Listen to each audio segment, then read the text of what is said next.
Heading হবে কি যে হালাল খুঁজে অন্বেষ তলাবু কাসবুল হালাল ফরিদাতুন বাদাল ফরিজাতি রাওয়াহুল বাইহাকি ওয়ান ইবনে মাসউদ রাদিয়াল্লাহু তাআলা আনহু আত-তাজিরুল সুদুকুল আমিন মা নবিয়িনা ওয়াস সিদ্দিকিনা ওয়াশ শুহাদায়ে রাওয়াহু তিরমিজি وقال تعالى في شان حبيبه محمد সাল্লাল্লাহু আলাইহি ওয়াসাল্লাম।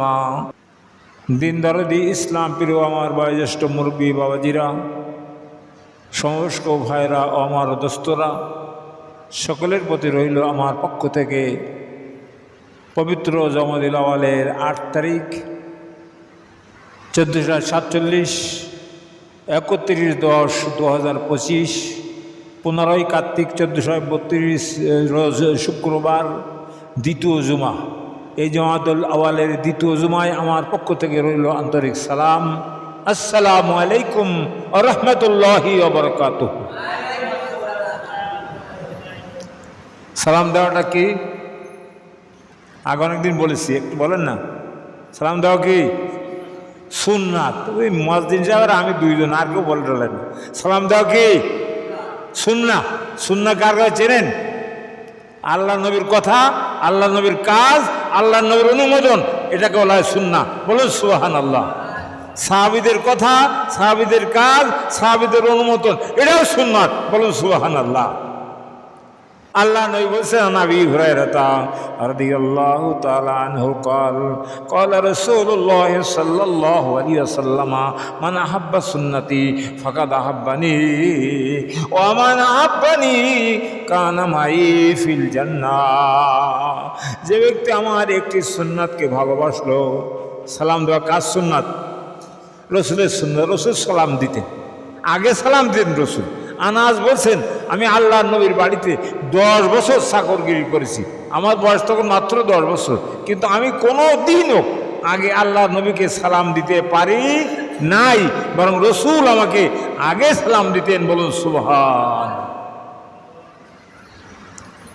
বন্ধুরা আমার, ভাইরা আমার, বাবাজিরা আমার, আল্লাহর নবী আগে সালাম দিতেন। উনি বলেছেন, রসুল বলেছেন আগে সালাম দিলে 70টা সব বেশি হবে। বলুন সুবহানাল্লাহ।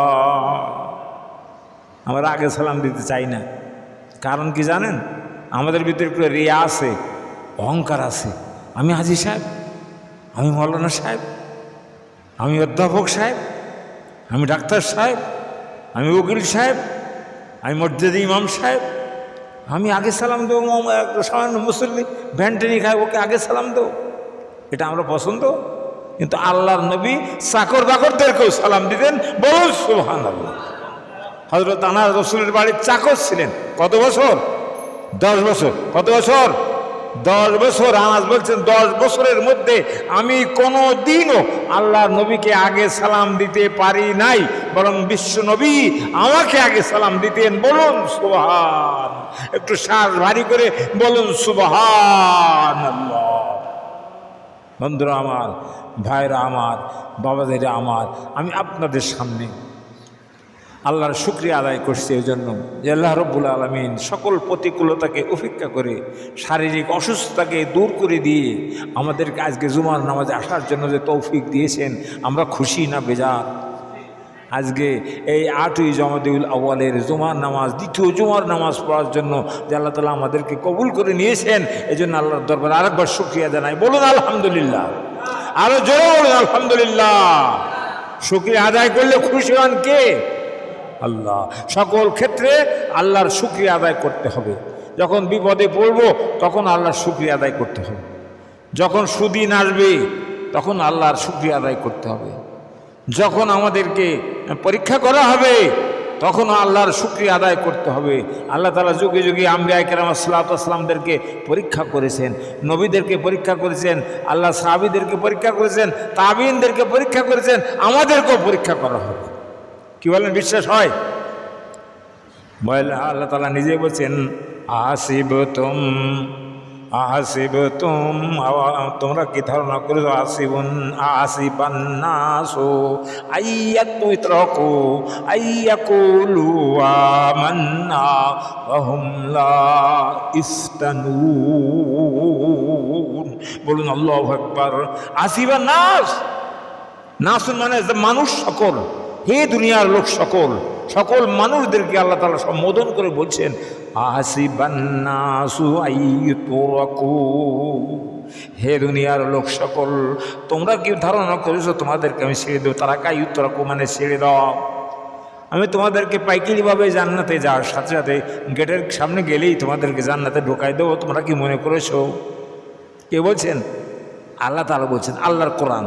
আসিবান্নাসু আইয়ুতরাকু আইয়াকুলু আমান্না, তোমরা শুধু মুখে বললে আমরা ঈমান এনেছি, আমল কিছু করে নাই, ঈমান আনেছি এই কথাটুকু বললে কি তোমাদেরকে জান্নাতে দিয়ে দেওয়া হবে পাইকারি ভাবে? তোমরা তাই মনে করেছো? আমল দরকার আছে না নাই? ঈমান আনলে আপনি ঈমানদার হবেন, কিন্তু মুসলিম হতে পারবেন না। মুসলিম হতে হলে আপনাকে আল্লাহর প্রতি আত্মসমর্পণ করতে হবে, আল্লাহ যে বিধান নাজিল করেছেন সব আপনাকে মেনে নিতে হবে অকপট চিত্তে। আল্লাহ ৫ ওয়াক্ত নামাজ আমাদেরকে ফরজ করেছেন, ওটা আমাদেরকে আদায় করতে হবে।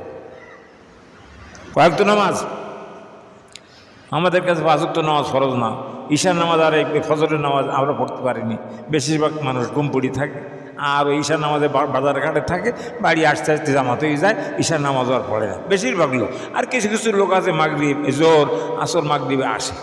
কি ঠিক বললাম তো নাকি? আরে কথা বল ঠিকঠাক জোরে বলেন না তো, ঠিক তো নাকি? কেউ কোনো ঠিক ঠিক আমরা ফজরের নামাজেও মসজিদ আসে, অনেক লোক আছে জীবনে কোনো দিন ফজরের মসজিদ আসে নাই। বলেন তাহলে হবে? যেদিন মসজিদে লোক জুমার নামাজে যেমন আসে, ওই রকম ফজরের যেদিন মসজিদে মানুষ আসবে সেই দিন বুঝবেন এদেশে আল্লাহ তাআলা ইসলাম কায়েম করে দেবেন, কোরআনী আইন এদেশে প্রতিষ্ঠিত হবে। এর আগে কার কাছে দেবেন? কে চালাবে? আমরাই তো ঠিক হই নাই এখনো, আমাদের পর কোরআনের বিধান কি করে আল্লাহ তাআলা দেবে?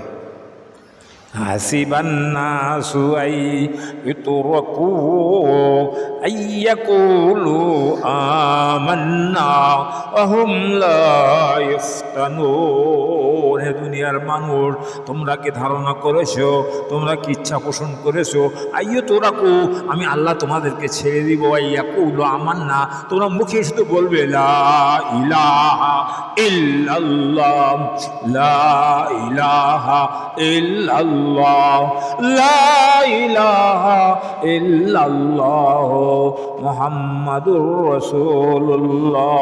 এই কথাটা মুখে যদি তোমরা শুধু বলো আর আমি তোমাদেরকে পাইকারি ভারে সব জান্নাতে ঢোকায় দেবো, এটা কি তোমরা ধারণা করেছো? ইমানদার যে মানুষ হবে, রসুল বলেছেন মান ক্বালা লা ইলাহা ইল্লাল্লাহ ফাদাখালাল জান্নাতা। বিশ্বনবী বলেছেন যে ব্যক্তি একবার লা ইলাহা ইল্লাল্লাহ ইমানের সাথে পড়বে, ওই ব্যক্তি জান্নাতে যাবে। ভাই জান্নাতে যাবেই যাবে, এর ভিতরে কোনো সন্দেহ নাই, কিন্তু তার আগে কিছু কথাবার্তা আছে। আপনি কোনো আমল করেন নাই, পাপ করেছেন, নামাজ তরক করেছেন, রোজা তরক করেছেন, হজ তরক করেছেন, এগুলো করেন নাই, এর জন্য আপনাকে নির্দিষ্ট সময় আপনাকে হাজত খাটতে হবে, জেল খাটতে হবে। তারপরে আপনাকে মুক্ত করে জান্নাতে যখন দেওয়া হবে তখন আর আপনার জান্নাতের নেশা আর থাকবে না, এমন সময় আপনাকে জান্নাত দেওয়া। বন্ধুরা আমার, ভাইরা আমার, বর্তমান ইউটিউবের ভিতরে ঝড় চলছে। ঝড় কি ঝড়? ওই যে আমাদের এখানে আসছিলেন মুফতি কি আমির হামজা সাহেব, উনি বলেছেন যে হজরত খাদিজা একক তো নামাজ পড়েন নাই, একটা রোজাও রাখেন নাই, তারপরে জাকাতও দেন নাই, হজও জিন্দেগির ভিতরে করেন নাই, আবার আল্লাহ তাকে সালাম পাঠাইছে। এই নিয়ে ঝড় চলছে। হয়তো খাদিজা নামাজ পড়েনি, একথা উনি বললেন কি করে? উনি কাফের হয়ে গেছে, ওনার ঈমান নেই, বলে নাউজুবিল্লাহ। বন্ধুরা আমার, ভাইরা আমার, হযরত খাদিজা মারা গেছেন মক্কার জীবনে। কোন সময়? মক্কায়। আর নামাজ ফরজ হয়েছে মদিনায় যে, তাহলে উনি নামাজ পড়ার সুযোগ পেয়েছেন? পান নাই। এরপরে হজ ফরজ, এই রোজা ফরজ যে দ্বিতীয় হিজরিতে মদিনায় যে, তখন রোজাকার সুযোগ পান নাই। তিনি জাকাত দেওয়ার সুযোগ পান নাই বটে, কিন্তু তার যে সমস্ত অর্থ সম্পদ ছিল, আরবের বিখ্যাত ধনাঢ্য মহিলা তিনি ছিলেন, সব আল্লাহর রাস্তায় দান করে দিয়েছে। বলেন সুবহানাল্লাহ। ব্যাখ্যা বুঝতে ভুল করার কারণে ওই হেফাজতের একজন আমির তিনি বিশ্রী ভাষায়, মুহিবুল্লাহ বাবুনগরী, এমন ভাষায় তাকে গালি দিয়েছে, ভাষাটা এখানে বসে বলা যাবে না। সে বুড়ো মানুষ, প্রায় 100 বছর বয়স, আমির হামজাকে যা বলেছে এ কথাটা মুখে বলা যাবে। তিনি কি একটু চিন্তা করে দেখেন নাই কাকে আমি কি বলছি? সে কি পাগল না? সে এরকম কথা বলতে পারে? সে কি ইসলামের বিরুদ্ধে কথা বলেছে? সে তো সঠিক কথাটাই বলেছে। বন্ধুরা আমার, ভাইরা আমার, এজন্য নামাজ লাগবে কখন? যখন ফরজ হয়েছে নামাজ তখনই পড়তে হবে, ওনার পরে নামাজ ফরজ হয় নাই। একজন সাহাবী একদিন আল্লাহর নবীর কাছে আসলেন, সবাই শুনুন, খেয়াল করুন সবাই। একজন সাহাবী আল্লাহর নবীর দরবারে আসলেন, এসে কালেমা পড়লেন, লা ইলাহা ইল্লাল্লাহু মুহাম্মাদুর রাসূলুল্লাহ। একজন সাহাবী এসে রাসূলের কাছে কি পড়লেন? কলেমা পড়লেন। ওই লোকটা মুসলমান হলো না? হলো না? ইমানদার হয়ে গেছে। মুসলমান কিন্তু এখন হয়নি। কি হয়েছে? কলেমা পড়ার কারণে ইমান এসে গেছে। এখন বলছেন, হুজুর আমার কাজটা কি? আমি কি দোকানদারি করব? না চা ব্যস্ত তোমাকে তাই চা ব্যস্ত? না মসজিদে ইমামতি করতাম তাই করব? না চাষ কাজ করবো? আমি কি করব? আমার কাজ কি? আল্লাহ রসুল তখন বললেন, বাবা শোনো, আমার যা কাজ তোমার সেই কাজ। বলুন সুবহানাল্লাহ। রসুলের কাজ কি ছিল জানেন? আমান আহসানু কাওলাম মিম্মান দাআ ইলাল্লাহি ওয়া আমিলা সালিহান ওয়া ক্বালা ইন্নানি মিনাল মুসলিমিন। ওই ব্যক্তির থেকে ভালো কথা, ভালো মানুষ আর কে হতে পারে? আল্লাহ তাআলা বলছেন, আমান আহসানু কাওলাম মিম্মান দাআ ইলাল্লাহ। যে ব্যক্তি মানুষদেরকে আল্লাহর দিকে আহ্বান করে, ডাকে, কলেমার দিকে ডাকে, ভালোর দিকে ডাকে, নামাজের দিকে ডাকে, সৎ পথে ডাকে, ওই লোকের মতো ভালো মানুষ আর কে হতে পারে? বলছেন কে? আরো ধরে বলেন কে? আল্লাহ বলছেন, আমান আহসানু কাওলাম মিম্মান দাআ ইলাল্লাহি ওয়া আমিলা সালিহা। এবং সে নিজে আমলে সালেহ করে, নামাজ পড়ে না? পড়ে না? আমলে সালেহের ভিতরে নামাজ আছে, রোজা আছে, সৎ কাজ আছে, সৎ মানুষের সঙ্গ লাভ করা আছে।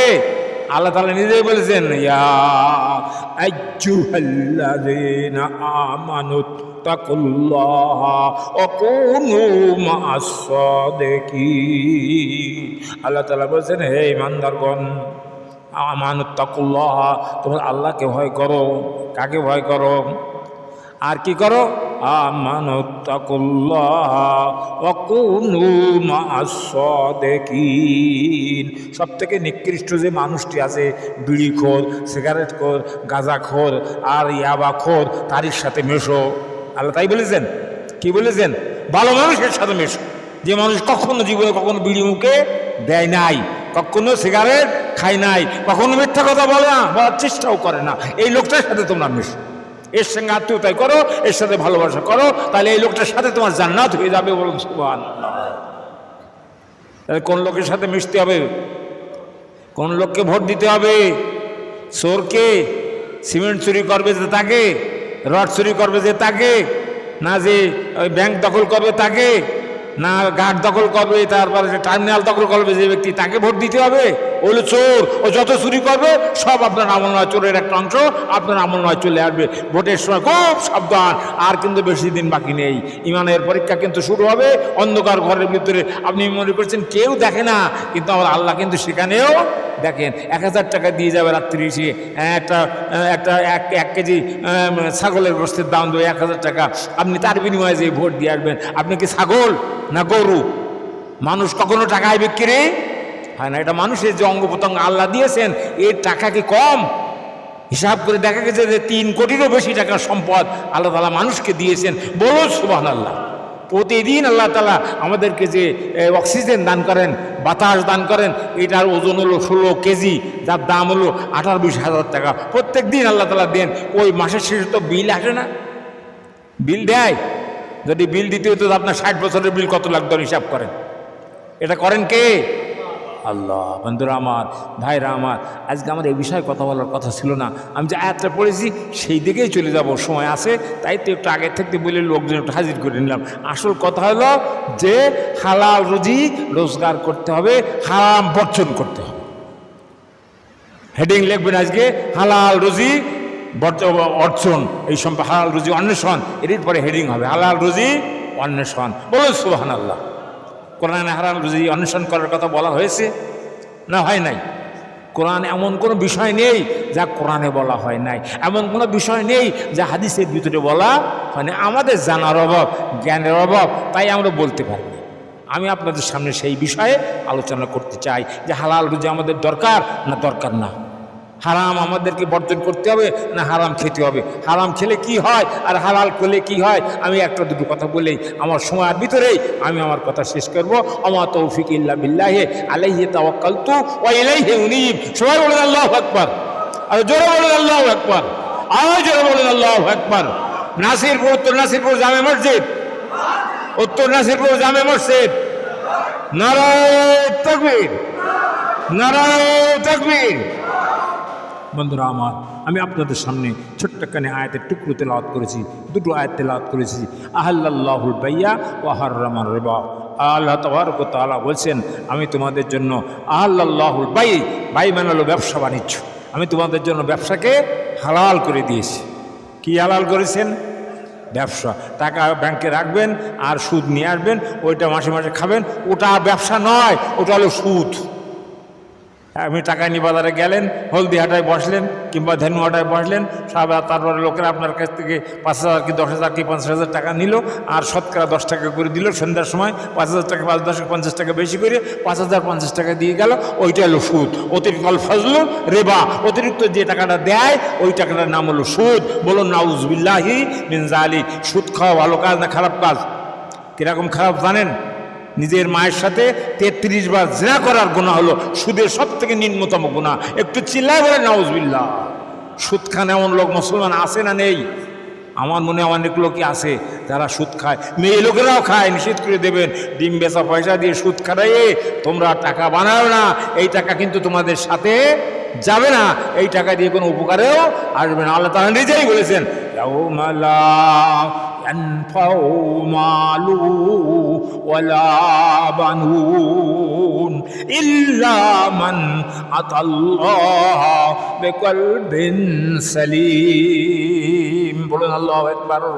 ওই দিনের কথা তোমরা স্মরণ করো যেদিন তোমাদের চোখটা বুজে যাবে, যেদিন তোমরা একবারে মৃত্যু হয়ে যাবে, যেদিন তোমাদেরকে খাটিয়ায় তুলে খবরের ভিতরে নিয়ে দেওয়া হবে, সেই দিনের কথা তোমরা স্মরণ করো। তোমার সাথে তোমার ছেলেও থাকবে না, মেয়েও থাকবে না, কেউ যাবে না, সবাই উপরে পড়ে পৃথিবীতে পড়ে কান্নাকাটি করবে। সেই দিনের কথা একটু স্মরণ করো, চোখ বুজে দেখো আমি এখন খাটিয়ার পরে আছি, একটু চিন্তা করো আমার অবস্থা কী হবে। আমাকে খাটিয়া যেতে হবে না? হবে না? কে কে যাবেন না খাটিয়ার পরে একটু বলেন দিন দেখি। এই তো একটু আত্মতু করেন যে আমি খাটিয়ায় যাবো না, তুমি যাবে। তাহলে একটু ভালো করে শোনেন সবাই, আমরা সবাই খাটিয়ার যাত্রী, আমরা সবাই পরকালের যাত্রী, আমরা সবাই কবরের যাত্রী। কবর আমাদেরকে যেতেই হবে। আল্লাহ নবী বলছেন কবর ছাড়া কোনো উপায় নাই। মউত কাসেন কুল্লু নাসেন সারেবু কবর বাইতিন কুল্লু নাসেন দাখিলু। কবি বলছেন মউত কাসেন, মৃত্যুর শরবত, কাসেন মানে শরবতের পেয়ালা, মৃত্যুর শরবতের পেয়ারা কুল্লু নাসেন সারেবু, প্রত্যেক মানুষকে ইচ্ছাই হোক অনিচ্ছাই হোক, তৃতীয় হোক আর মিষ্টি হোক, পান করতেই হবে। যখন এসে যাবে তখন ঢকঢক করে গিলতে হবে মৃত্যুর পেয়ালা। মনে আছে আপনাদের? সবাইকে খেতে হবে, কেউ খেতে চাবে না, সবাই বলবে সরো সরো, কিন্তু সরানোর কোনো উপায় নাই। মউত কাসেন কুল্লু নাসেন সারেবু কবর বাইতিন কুল্লু নাসেন দাখিলু। আর কবর এমন একটা ঘর, যে ঘর অত্যন্ত পাকা ঘর, সীসা ঢালা পাকা ঘর, ওর ভিতরে একটু বাতাসও যাবে না, অক্সিজেন যাবে, আলো যাবে, পানি যাবে, খাদ্য যাবে, লেবার যাবে, কিচ্ছু যাবে না। এই অন্ধকার কবর ভিতরে সাপ বিচ্ছু যেখানে থাকে সেই কবরের ভিতরে আপনাকে আমাকে অবশ্যই যেতে হবে, মাফের কোনো উপায় নাই। আমি যে আয়াতটা বলেছিলাম সেই দিকে আমি চলে যাই। হালাল রুজি সম্পর্কে, হালাল রুজি কামাই করা কি ফরজ, হালাল রুজি কামাই করা ফরজ। চুরি করাটা কি ফরজ, চুরির মাধ্যম দিয়ে আয় করা হারাম। কিন্তু হালাল রুজি, ছোট কাজ করি আমি, জুতো সেলাই করব, তবু আমি হালাল রুজি খাবো। ভ্যান চালাবো, হালাল রুজি খাবো। মুঠিয়েগিরি করবো, খারাপ কাজ লোকে বলতে পারে, কিন্তু একজন মুঠিয়ে যা যদি হালাল খায়, আমার থেকেও আল্লাহর অলিদের থেকেও তার দাম বেশি। সে আল্লাহর একজন বড় অলি, যিনি হারাম খান না, হালাল খান। বলুন সুবহানাল্লাহ। আহাল্লাল্লাহুল বাইয়া ওয়া হাররামার রিবা। আল্লাহ তাবারক ওয়া তাআলা ঘোষণা দিয়েছেন, আমি তোমাদের জন্য হালাল করেছি, আহাল্লাল্লাহুল বাইয়া, ব্যবসাকে হালাল করে দিয়েছি। আমাদের এমন এক নবী আল্লাহ তাআলা দান করেছেন, যে নবী যদি বলতো হ্যাঁ তো ব্যাস শরিয়াতে সেটা হালাল হয়ে যেত, নবী যদি বলতো না শরিয়াতে সেটা নাজায়েজ হয়ে যেত। নবী যদি একখানা পা উঁচু করতেন, আল্লাহর আরশ মোবারকে পৌঁছে যেতেন। বলেন সুবহানাল্লাহ। নবীর দাম কম না বেশি? নবী এমন নবী, সব নবীদের নবী, নবীকুল শিরোমণি, নবীদের সভাপতি, এমন নবী যিনি আমাদের সকলকে পথ দেখাবেন। রাহবার, তিনি আমাদেরকে হাউজ কাউসারের পানি পান করাবেন, তিনি আমাদেরকে সুপারিশ করে করে জাহান্নাম থেকে বের করে জান্নাতে নিয়ে যাবেন। সেই নবীর উম্মত আমরা। আমাদের দাম কম না বেশি? কুনতুম খায়রা উম্মাতিন উখরিজাত লিন-নাসি তা'মুরুনা বিল মারুফ ওয়া তানহাউনা আনিল মুনকার ওয়া তু'মিনুনা বিল্লাহ। বলুন আল্লাহু আকবার। কুনতুম খায়রা উম্মাতিন, তোমরা হলে বেহতার উম্মত, তোমরা হলে উৎকৃষ্ট উম্মত, তোমরা হলে শ্রেষ্ঠ জাতি। বলেছেন কে? আল্লাহ। কুনতুম খায়রা উম্মাতিন উখরিজাত লিন-নাস। কেন তোমাদেরকে শ্রেষ্ঠ বানানো হলো? তোমাদের স্বাস্থ্য ভালো, চেহারা ভালো, দাড়ি আছে ভালো, দাড়িতে কলপ করা আছে, মাথায় রুমাল দেওয়া আছে, তাই তোমাদেরকে শ্রেষ্ঠ করা হয়েছে নাকি? সেজন্য নয়। তোমাদেরকে শ্রেষ্ঠ করেছে তা'মুরুনা বিল মারুফ, তোমরা মানুষদেরকে ভালোর দিকে আহ্বান করবে। কোন দিকে? সকালবেলা যখন আসেন তখন বাড়ি একটু ডেকে দিয়ে আসবেন। খোকনের আম্মার বলবেন তুমি ওঠো, উজু করো, নামাজ পড়ো। যদি উঠতে না চায় একটু পানির ছিটা দিয়ে আসবেন। রসুল বলেছেন পানির ছিটা লাগাই দাও, দেখি তাড়াতাড়ি ঘুম ভেঙে যাবে। দু একদিন কর্মে একটু রাগ হবে, একটু গালিগালাজ করবে, তারপরে দেখবেন ওটা শুরু করবে। তাহাজ্জুদের সময় একটু পানির ছিটা লাগাও। তুমি যেমন তাহাজ্জুদ পড়ো, ওকে একটু তাহাজ্জুদ পড়ানো শেখাও। কু আনফুসাকুম ওয়া আহলিকুম নারা, তুমি নিজে দোজখের আগুন থেকে বাঁচো, তোমার পরিবারস্থ যারা আছে তাদেরকেও বাঁচাও। বলুন সুবহানাল্লাহ। তাহলে আল্লাহ তাআলা আহাল্লাহুল বায়, আল্লাহ তাআলা ব্যবসাকে হালাল করে দিয়েছে। ওয়া হারামার রিবা, রিবা মানে সুদ। রিবা মানে কি? সুদ। আজকাল নতুন কায়দায় সুদ হয়েছে। এ কায়দায় কীরকম জানেন? টাকা পয়সা কি জমি নেওয়া কিছু লাগে না। ওই লোককে ওই লোক বললো যে আমার 50,000 টাকা তোমার আমাকে দাও, তোমাকে 1 বিঘে জমির হারির টাকা দেবো, 13,000 টাকা। জমিটি মোর কিছু নেই। কি সাংঘাতিক বুদ্ধিমান! আল্লাহর জন বুঝতে পারতেছে না, জমি নেই, জমাও নেই, ও সুদ বেচে কীভাবে আর কীভাবে খাচ্ছে, এটা আল্লাহর চোখে ধরা পড়বে কি পড়বে না? আল্লাহ রাডারে ধরা পড়বে। কোন রাডার যখন ফেল হবে, আল্লাহ রাডার তখন ধরা পড়বে।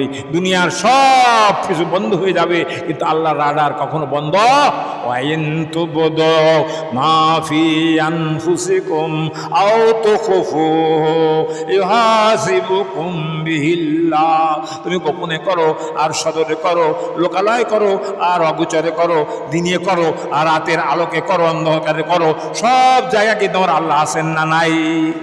আছেন? তাহলে ধরা পড়বে? পড়বে। যাও, এরপরের আয়াতটা শুনুন। আয়াতটার অর্থ করে আমি আমার হাদিসের দিকে ফিরে যাব। সময় আমার শেষের দিকে আসছে। ফাইজা কুজিয়াতিস সালাত, তোমাদের নামাজ যখন শেষ হয়ে যায়, আল্লাহ তাআলা বলছে তোমাদের নামাজ যখন, আপনারা এখন কী জন্য আসছেন এখানে? নামাজ পড়ে শুয়ে থাকবেন সব? না, আল্লাহ বলছে শুয়ে থাকবেন না কেউ। নামাজ যখন শেষ হয়ে যাবে, ফাইদা কুজিয়াতিস সালাতু ফান্তাশিরু ফিল আরদ, তোমাদের যার যে কাজ ছিল, যে জমিনে কাজ করতেছিলে, যে মুলু বনে কাজ করতেছিলে, যে হলুদ বনে কাজ করতেছিলে, ওখানে চলে যাও। যে মুয়াজ্জিনি করতেছিলে, সে মুয়াজ্জিনিতে চলে যাও। যে ডাক্তারি করতেছিলে, ডাক্তারিতে চলে যাও। যার যে কাজ আছে সেই কাজে যে হালাল রুজি তোমরা রোজগার করো। বলুন আলহামদুলিল্লাহ। বলেছেন কে? আল্লাহ। কোন সূরা? সূরা জুমার 28 নম্বর পারায় শেষে আমার আল্লাহ তাআলা বলেছেন, ফাইজা কুজিয়াতিস সালাতু ফান্তাশিরু ফিল আরদ ওয়াবতাগু মিন ফাদলিল্লাহ। আল্লাহর ফজল করম তোমরা আল্লাহর কাছে চাও, আল্লাহর কাছে ফজল চাও, করম চাও, দয়া দাক্ষিণ্য আল্লাহর কাছে চাও। ওয়াবতাগু মিন ফাদলিল্লাহি লা ইয়াযকুরুল্লাহ কাসীরান। বেশি বেশি করে আল্লাহর জিকির করো। কার জিকির করো? আল্লাহ যখন ডাকে তখন তাকে ডাকে সাড়া দাও। ফজরে যখন মুয়াজ্জিন সাহেব বলে আসসালাতু খায়রুম মিনান নাওম, আপনি তখন সব কাজ ফেলে দিয়ে গোসল, যদি ফরজ হয়ে থাকে গোসল করবেন, যদি গোসল ফরজ না হয় অজু করে, তারপর ঘুম যখন পড়েছেন তখন অজু করতে হবে। অজু করে আপনি মেসাক করে অজু করে মসজিদের দিকে চলে আসবেন। এটা হলো আল্লাহ তাআলার নির্দেশ। তখন এটা আমাদেরকে করতে হবে। তাই আল্লাহ তাআলা বলছেন আযকুরুল্লাহ কাসীরান, বেশি বেশি করে আল্লাহর জিকির করো। এটাই হলো সব থেকে বড় জিকির। ইন্নাস সালাতা লিযিকরি, নামাজ আমার সব থেকে বড় জিকির। বড় জিকির কোনটি? আমরা মনে করি ঘরের কোরআনে বসে বসে ইল্লাল্লাহ ইল্লাল্লাহ ইল্লাল্লাহ বললাম বড় জিকির হয়ে গেল। না না, ওটা তো আছেই, কিন্তু আসল জিকির হলো 5 ওয়াক্ত নামাজ জামাতের সাথে আদায় করা। কি বলেন, পড়বেন তো সবাই নাকি? জামাতে আমরা পড়ি পারবো না, যত ইনশাল্লাহ করি না কেন আমরা আসি না। ফজর কজন আইছিল? এক কাতার আইস। আর এসব কাতারের লোক তো ফজর আসেনি কোনোদিনও, জীবনে দেয় আসেও না। আমি অনেক লোকের আসি জীবনে কোনোদিন ফজরে দেখিনি আমার মসজিদে। তারা অন্য সময় আসে কিন্তু ফজরে আসতে চায় না। এত ঘুম, আহা, ঘুমার জন্য তো আল্লাহ তাআলা কবর রেখে দিয়েছেন। কত ঘুমাবা, ঘুমাও। হ্যাঁ, দম্পতির সাথে যেমন স্বামী তার স্ত্রী নিয়ে বাসর করে ঘুমায় থাকে, আল্লাহ বললেন ওইভাবে ঘুমাও, তোমাদেরকে কেউ ডিস্টার্ব করবে না। তোমাদের ঘরের কাছেও কেউ জাতি দেয় না। শাশুড়ি বেলায় ছেলে বিলে ওদিকে যাইস নি, জুলাই আর বউ শুয়েছে ওখানে তোরা যাইস না, কেউ ওদিকে কারো যেতে দেয় না। ঠিক কবরের খানায় কবরে যাওয়ার সাথে সাথে তাদেরকেও কেউ ডিস্টার্ব করবে না, ফেরেশতারাও না, কোনো হুর পরিও আসে তাদেরকে ডিস্টার্ব করতে পারবে না। আল্লাহ তাদেরকে নিষেধ করে দেবেন যে এদেরকে সম্মান করো, এরা হলো আমার জান্নাতে আমার মেহমান। বলুন সুবহানাল্লাহ। বন্ধুরা আমার, ভাইরা আমার, আব্দুল্লাহ বিন মাসউদ রাদিয়াল্লাহু তাআলা আনহু, হযরত আব্দুল্লাহ বিন মাসউদ রাদিয়াল্লাহু তাআলা আনহু হতে বর্ণিত, তিনি বলেছেন, রসুল বলেছেন, রসুল একটা হাদিস না বললে কথাটা সম্পূর্ণ হয় না। তালাবুল কাসবুল হালালে, হালাল রুজি কামাই করা। কি কামাই করা? হালাল রুজি। সে কচু বিক্রি করেও করতে পারে, সে তরকারি বেশিও করতে পারে, সে গাছ বেশিও করতে পারে, যেভাবে করুক হালাল রুজি কেউ যদি কামাই করে, আল্লাহ নবী বলছেন ফারিদাতুন বাদাল ফারিদা, ফরজ নামাজের পরে হালাল রুজি কামাই করাটা হলো ফরজ। আল্লাহ নবী আরো বলছেন আব্দুল্লাহ বিন মাসউদ রাদিয়াল্লাহু তাআলা আনহু, আর তাজের সুদুকুল আমিন, সত্যবাদী ন্যায়পরায়ণ যারা ব্যবসায়ী, সে মুরগির গোশত কাটুক তাতে কোনো দোষ নেই, সে জালের ব্যবসা করুক তাতেও কোনো দোষ নাই। আর সাদেকো সুদুকুল আমিন মা নাবিয়িনা, ওই লোকটা যখন মৃত্যুবরণ করবে আর হাসরের ময়দানে তার হাসর হবে নবীদের সাথে। যদি সে সত্যবাদী ব্যবসায়ী হয়, হাসর হবে কার সাথে? নবীর সাথে যার হাসর হবে, সে কি জান্নাতে যাবে না জাহান্নামে যাবে? নবীরা কোথায় যাবে? জান্নাতে যাবে। ও সিদ্দিকিনা, সিদ্দিকদের সাথে তার হাসর হবে। সিদ্দিক চেনেন? হযরত আবু বকরের নামের শেষ হলো সিদ্দিক। বলুন সুবহানাল্লাহ। তাহলে আবু বকরও জান্নাতি, আবু বকরও। আর এই সামান্য ব্যবসা করে, তরকারির ব্যবসা করে, এও জান্নাতে যাবে নবীর সাথে, সিদ্দিকের সাথে। আপনার আমার কথা কিন্তু বলা হয়নি। আর কার সাথে যাবে? ও সদা, শহীদদের সাথে জান্নাতে যাবে। কাদের সাথে? শহীদদের সাথে জান্নাতে যাবে। বনি, এই জন্য আমাদেরকে একটু চিন্তা করতে হবে যে আমরা কাদের সাথে জান্নাতে যেতে চাই। বন্ধুরা আমার, ভাইরা, এই যে আপনারা দেওবন্দ মাদ্রাসার নাম শুনেছেন? দেওবন্দ কেউ শুনেছেন? কোন দেশে? ভারতের দিল্লির ভিতরে দেওবন্দ বলে একটা জায়গা আছে। এই জায়গাটা একটা বড় মাদ্রাসা আছে, পৃথিবীর মধ্যে বিখ্যাত মাদ্রাসা। আহা, ওই মাদ্রাসার প্রতিষ্ঠাতা আবুল কাসেম কি নানতবি রহমতুল্লাহ আলাইহি, উনি আরাবিয়ান কান্ট্রি থেকে পড়াশুনো করে, মদিনা থেকে পড়াশুনো করে চলে আসলেন। আসার পর উনি চিন্তা করছেন যে আমি কি করবো ভারতে এসে, এখন আমার কাজ কি করতে পারি। রাত্রি ঘুমায় রয়েছেন, আল্লাহ নবী ওনাকে খবর দেখাচ্ছে। কি দেখাচ্ছেন? যে উনি, রসুল বলছেন যায় তুমি এখনো ঘুমায়ছো, এই জায়গায় ডাক দাও, এখানে একটা মাদ্রাসা হবে, বিশাল আকারের ডাক দেওয়া হলো, এখানে মসজিদ হবে, এখানে ইয়ে হবে, এখানে উজুখানা হবে, এখানে টয়লেট হবে, এখানে কবরখানা হবে, সব কিছু দাগ ঠাক দিয়ে সব ব্যবস্থা করে দিয়ে উনি চলে গেলেন। আল্লাহ নবী রাত্রিবেলায় খবে দেখায়, উনি চলেন যে এই দেখেন উনি সকালবেলায় চুন দিয়ে দিয়ে সব দাগানো রয়েছে, এখনও সেই দাগের পরে আছে রয়েছে। বলুন সুবহানাল্লাহ। সেই জায়গায় তিনি খুশি খুশি সেখানে মাদ্রাসা তৈরি করেছিলেন। বলেন সুবহানাল্লাহ। তাই দেওবানরা অত্যন্ত দামি জায়গা, অত্যন্ত পবিত্র জায়গা, অত্যন্ত ওই মাদ্রাসাটা খুবই দামি মাদ্রাসা, যেখানে পড়াটাও একটা সুযোগের ব্যাপার। কেউ কেউ বলেছেন যে দেওবন্দ মাদ্রাসায় যারা ছাত্র হয়েছে আল্লাহ হবে, আল্লাহ নবী তাদেরকে এরকম গিলাসে করে শরবত নিয়ে এলেমের শরবত তাদের মুখে ধরেছেন, যারা যারা শরবত পান করেছে তারাই তারা দেওবন্দ মাদ্রাসায় পড়ার সুযোগ লাভ করেছে। বলুন সুবহানাল্লাহ। যাই হোক, ওই দেওবন্দ একজন লোক ছিল শাহজি আবদুল্লাহ, তার নাম কি? ব্যাখ্যা করতে গেলে সময় লাগে, তো আপনারা বেশি ব্যস্ত হবেন, সময় আছে এখনো। শাহজি আবদুল্লাহ থেকে তিনি বলছেন যে তিনি একজন দিনমজুর ছিলেন, গরিব মানুষ ছিলেন, হালাল রুজি খাওয়ার তার খুব ইচ্ছা ছিল। হারাম আমি খাবো না, গরিব হতে পারি কিন্তু হারাম আমি খাবো না, এই নিয়ত করে তিনি বাজার এর থেকে বিলের থেকে ঘাস কেটে নিয়ে আসতেন। কিসের ব্যবসা করতেন? ঘাসের। শাহজি আবদুল্লাহ, নাম কি? শাহজি আবদুল্লাহ ওই দেওবন্দের ঘাস কেটে নিয়ে বাজারে নিয়ে আসতেন। আনলে বাজারে আসলে প্রত্যেক দিন ওনার ঘাস সবার আগে বিক্রি হয়ে যেত 6 টাকায়। কয় রুপিয়া? 6 রুপিয়া বিক্রি হয়ে যেত। উনি এই 6টা টাকা প্রত্যেক দিন কামাই করতেন। এই 6 টাকাকে এনে 3 ভাগ করতেন, 2 টাকা 1 ভাগ। এই প্রথম 2 টাকা সংসারের জন্য বাজারঘাট করতেন, আর দ্বিতীয় 2 টাকা তিনি গরিব মিসকিনদেরকে দান করে দিতেন। বলে সুবহানাল্লাহ। আর তৃতীয় 2 টাকা দিয়ে উনি জমা করে রাখতেন। তাহলে জমা করার একটা বিধান আছে, প্রয়োজনে লাগতে পারে তো নাকি? দেখেন উনি কোন প্রয়োজনে লাগানোর জন্য জমা করেছে, শুনলে আপনারা অবাক হয়ে যাবেন। উনি ঠিক করেছিলেন এই টাকা জমা করার পরে 1 বছর জমা করলে 700 টাকারও কিছু বেশি হয়, 700 টাকারও কিছু বেশি হয়। এই টাকাটা উনি নিয়ে সব দেওবন্দ মাদ্রাসার সকল শিক্ষকদের 200, 300, 400 শিক্ষক যা আছে সবাইকে উনি দাওয়াত করতেন। তখন অতি প্রচুর হয়ে যেত, যা হয়তো সবাই একদিন ওনার বাড়িতে এসে একটু দোয়া দিয়ে যেতেন, আর এই দাওয়াতটা খেয়ে ওনার জন্য দোয়া করে যেতেন। এই কাজের জন্য উনি এই 2 পয়সা করে জমা করে রাখতেন। বলুন সুবহানাল্লাহ। আমরা আলেমদের খাওয়ানোর জন্য জমা টমা কিছু করি না, আলেমদের খাওয়ানোর জন্য পয়সাও দেয় না, বরং আলেমদের সঙ্গে আমরা ভালো ব্যবহারও করি না। পারলে আলেমদেরকে হাত করা দিয়ে, পায়ে বেড়ি দিয়ে আমরা তাদেরকে জেলখানার ভিতরে নিয়ে তারপর আয়না ঘরের ভিতরে তাদেরকে রাখি। করেছে কিনা আপনারা বলেন? হ্যাঁ, আমরা আর উনি আলেমদেরকে এরকম তাজিম করেছিলেন। যাও লোকেরা এই শাহজির গরু মহিষের দুধ কিন্তু কেন তো জানেন? ওনার এই ঘাস খালে গরুর দুধ ডবল হয়ে যেত, মহিষের দুধ ডবল হয়ে যেত।